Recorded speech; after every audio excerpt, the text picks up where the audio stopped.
हम अगर पुराणों को पढ़ेंगे तो मिलेगा कि सबसे शक्तिशाली धनुष कौन सा है।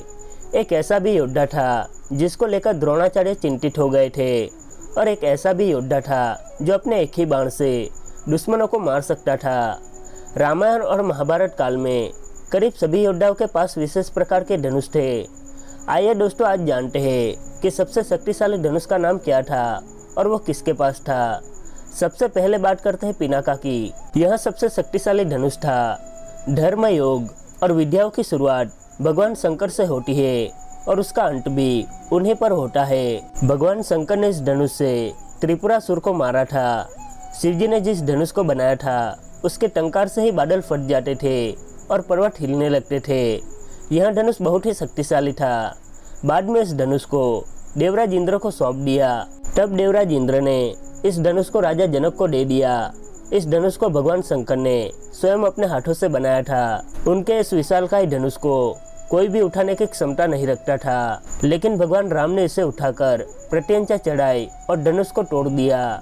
दूसरा धनुष है कोदंड। एक बार समुद्र पार करने का जब कोई मार्ग समझ में नहीं आया तो भगवान श्री राम ने समुद्र को अपने तीर से सुखाने की सोची, और उन्होंने टरकस से अपना तीर निकाला ही था और प्रत्यंचा पर चढ़ाया ही था कि समुद्र के देवता प्रकट हो गए और उनसे प्रार्थना करने लगे।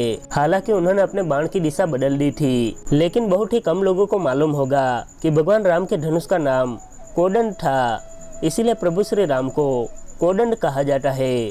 तीसरा धनुष है सारंग। भगवान श्री कृष्ण सर्वश्रेष्ठ धनुर्धारी थे। यह बात तब पता चली जब उन्होंने लक्ष्मण को प्राप्त करने के लिए स्वयंवर की प्रतियोगिता में भाग लिया था। इस प्रतियोगिता में कर्ण, अर्जुन और अन्य कई सर्वश्रेष्ठ धनुर्धरों ने भाग लिया था, लेकिन द्रौपदी के स्वयंवर की प्रतियोगिता से भी कहीं अधिक मुश्किल लक्ष्मण का स्वयंवर था। भगवान श्री कृष्ण ने सभी धनुर्धरों को पछाड़कर लक्ष्मण से विवाह किया था।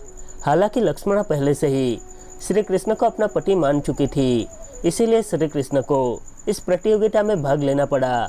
श्री कृष्ण के धनुष का नाम सारंग था। सारंग धनुष का अर्थ होता है रंगा हुआ, रंगदार, रंगों वाला और सुंदर। कहते हैं कि भगवान श्री कृष्ण का यह धनुष सिंह से बना हुआ था। गांडीव धनुष। गुरु द्रोण के श्रेष्ठ शिष्यों में से एक थे अर्जुन। द्रोण ने अर्जुन को धनुष सिखाते समय वचन दिया था कि तुमसे श्रेष्ठ इस संसार में कोई धनुर्धर नहीं होगा। अर्जुन के धनुष की टंकार से पूरा युद्ध क्षेत्र गूंज उठता। रथ पर सवार कृष्ण और अर्जुन को देखने के लिए देवता भी स्वर्ग से नीचे उतर गए थे। अर्जुन के धनुष का नाम गांडीव था। गांडीव धनुष को भगवान शंकर ने इंद्र को दे दिया। इस तरह इंद्र के पास पिनाका धनुष और फिर बाद में गांडीव धनुष आया था, लेकिन गांडीव धनुष वरुण देव के पास पहुंच गया। वरुण देव से यह धनुष अग्निदेव के पास और अग्निदेव से यह धनुष अर्जुन के पास आया। कर्ण का विजय धनुष। वैसे तो महाभारत काल में सैकड़ों योद्धा थे, लेकिन कहते हैं कि युद्ध में कर्ण जैसा धनुर्धर नहीं था।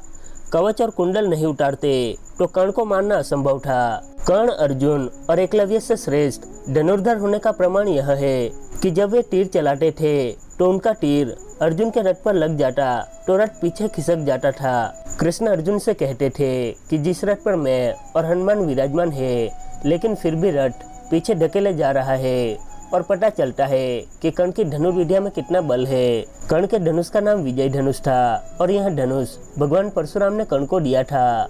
दोस्तों, ये थे धनुर्धर और उसके धनुष जो उनको बहुत शक्तिशाली बनाते थे। आपको कौन सा योद्धा सबसे शक्तिशाली लगता है, हमें कमेंट करके जरूर बताएं।